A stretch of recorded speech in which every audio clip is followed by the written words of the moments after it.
Hello everyone and welcome to my October TBR. So also, welcome to my Halloween background. It is October, the time for Halloween, if you can't already tell by my shirt and, like I said, my background. So you guys know, come September, seasonal backgrounds are a huge thing for me. So this will be up until Halloween. And then last year was the first year I decided to read like all spooky books for Halloween, and I thought I would do that this year as well because I really enjoyed it. Also participating in a readathon this month. I'm sure you've heard of it. It is called the Spookathon. We're hosting it, Lala, Paige, and Shannon. So I'm excited to do that. I think that takes place from the 16th to the 22nd. So books I'm including in this TBR are also my Spookathon books, but you won't know which ones they are until my Spookathon TBR video, which should go up next week at some time. I combined them all. The mystery's gonna be for you, like which one will she read during the readathon? You'll have to wait and see. But I have, again, it's an ambitious TBR for me. When is it not an ambitious TBR? Because I've saved a lot of these on my TBR shelf for the sole reason of October. I feel like this is a perfect October book. I have to save this for October, and that has come to bite me. A lot of these are also library books. So yeah, all of these are spooky themed. I'm reading a lot of thrillers this month. I'm reading some graphic novels this month. So I'm excited to share with you what I plan to read. It's like 9 or 10 things, so it's a lot. The first couple of books I'm reading is actually a funny story because I did a video at the beginning of this year, I want to say, of series I quit, and this series was on there. And then after thinking about it, I thought maybe I don't want to quit this series. I want to see it all the way through, and that is the Mara Dyer trilogy. So I've read the first book, The Unbecoming of Mara Dyer by Michelle Hodkin. I really enjoyed it, and then I told you guys I had started reading The Evolution of Mara Dyer, which is the second book, and it creeped me out too much, so I had to quit. So that was a few years ago. I have decided to come back and revisit it, and hopefully it won't creep me out as much. Like I said, I've changed a lot in the last few years with my reading habits. I wouldn't say Mara Dyer is necessarily not scary, as more of it is like a mind, the F word, like it, the definition of the mind F, look up Mara Dyer. If you haven't heard of this trilogy, we follow our main character, Mara Dyer. She survived this like accident that happened in an asylum where her best friend and her brother and I think her boyfriend all had died, and she was the only one surviving, and she sees that they kind of visit her. Also, weird things are happening to Mara Dyer. She can think about something that annoys her, like her teacher, and wish that she were dead, and then the next day her teacher would be dead in the exact way she had wished her dead. So Mara Dyer's got a lot going on.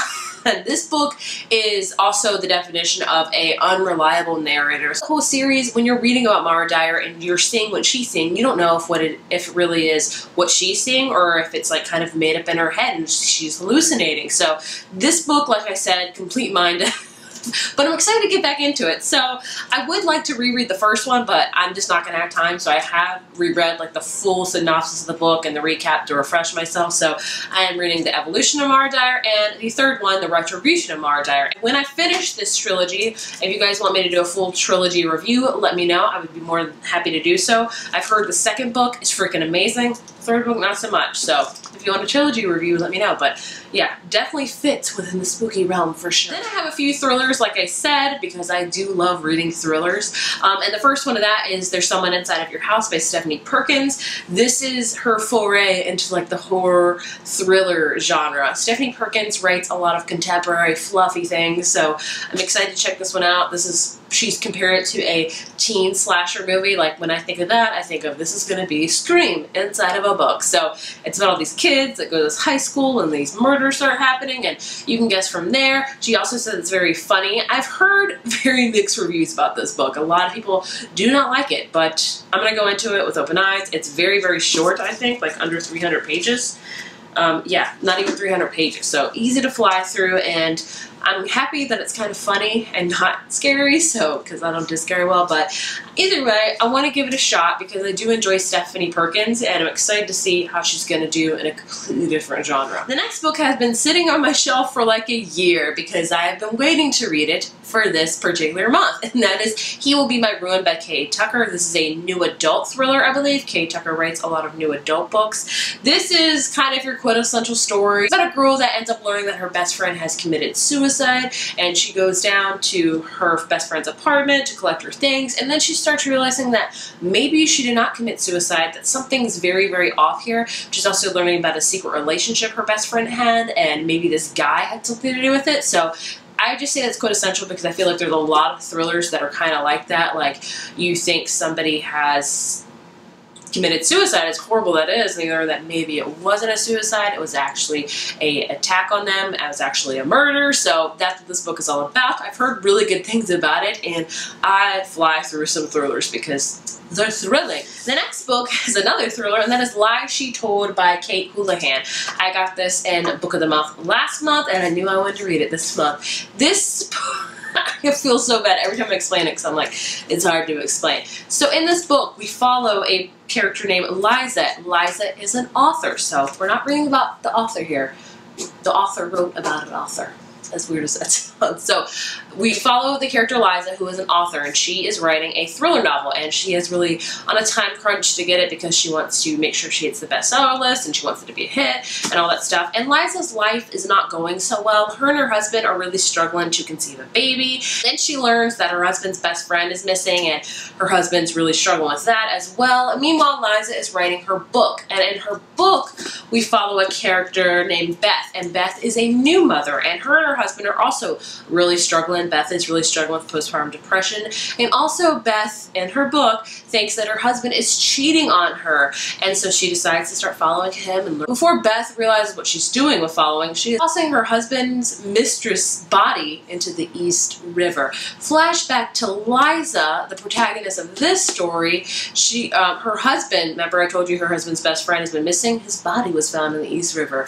Dun dun dun! Obviously this book is all about the line of fact and fiction, that the line it kind of blurs. So Liza is starting to really struggle with if she's writing like her book, or if her life is becoming like her book, or her book is becoming her reality. It's very, very hard. Also another mind that word book, but either way, I'm super excited to read it. I've heard really good reviews about it, and I just can't wait to read it because I know while reading it, I'm going to be like, who are you reading about? Are you reading about Beth or Liza? Like, what's real? What's not real? We'll have to see. And the last thriller book I would like to read this month is Friend Request by Laura Marshall. I saw this in Target a while ago. I was like, this is an October book. Come to my shelf. And I picked this up mainly because of the title. I was like, oh, this has to do with Facebook and a thrilling type of Facebook novel. So in this book, we follow a woman named Louise, and in 1984, Louise is going to high school and she meets another girl, and they become friends, and some event happens, some big mysterious events, and they kind of part their ways to like never speak the truth again. Flash forward to years later, Louise is now a single mom, and she's doing really well, and then she gets a friend request from that friend she thought she would never hear from again. Obviously, these things are happening for a reason.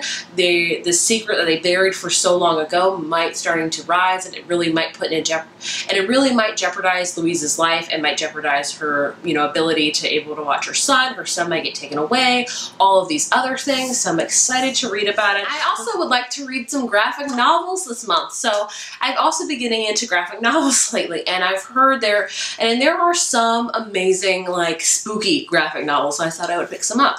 The first one of that is Through the Woods by Emily Carroll, and this is, I don't know much about it, honestly. I've just heard rave reviews about it. 5 mysterious, spine-tingling stories follow journeys into and out of the eerie abyss. Come take a walk in the woods and see what awaits you there.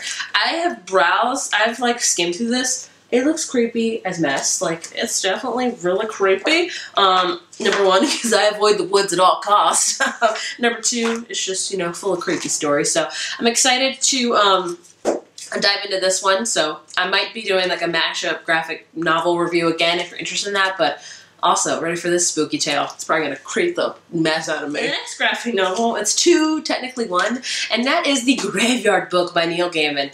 Everybody who's anybody's heard about Neil Gaiman. Neil Gaiman is kind of like the king of writing spooky things. I guess, well, Stephen King's probably the king, really. I can't handle that stuff, okay, people? No thanks. So I'll settle for The Graveyard Book.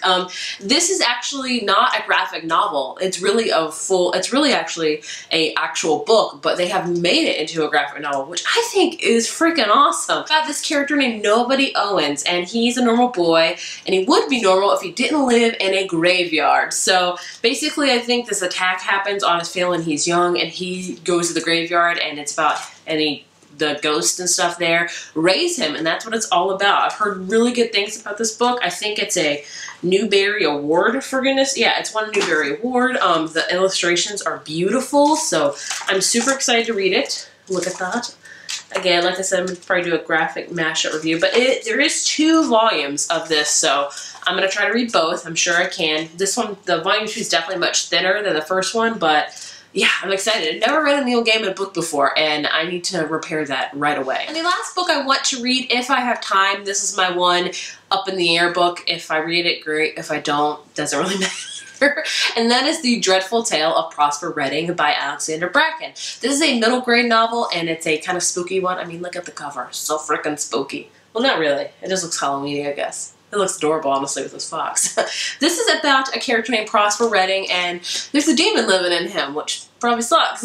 And he learns that his family, his great something, made a deal with this demon to, like, give their family wealth for all eternity and success. And the demon's like, okay, I'll collect one day. And then he decides to collect with Redding's body. And he's actually wants to use Prosper's body to, like, bring this family that he made a deal with so long ago, like, to the ruins. He wants to destroy all the success they've made, and Prosper's got, like, I think a few days to get this demon out of his body. So that's what it's all about in a nutshell. I've heard mixed reviews about this book. Also kind of come to not love Alexander Bracken's writing, so we'll have to see. I'm willing to give it a shot because the cover, number 1. Number 2, it's a Halloween book, so this one's gonna be like, if I have time to squeeze it in at the end of the month, I'll read it. If not, like I said. So there you have it. Those are all the books I want to read this month. Quite a feat, quite a feat. 2 of them are graphic novels, so I feel good about that. There's a lot of thrillers, which I really read those very quickly, so I'm not worried about this reading month at all. Also, there's a readathon going on, so that's awesome. Anyway, I'm super excited to read all of these because I think October is just the perfect time to read all of the spooky things. So if you're reading any spooky things this month, let me know what you're reading. Let me know what books you picked out particularly to read in this month. If you like this video, be sure to give it a thumbs up, hit subscribe, and I will see you guys next time. Bye.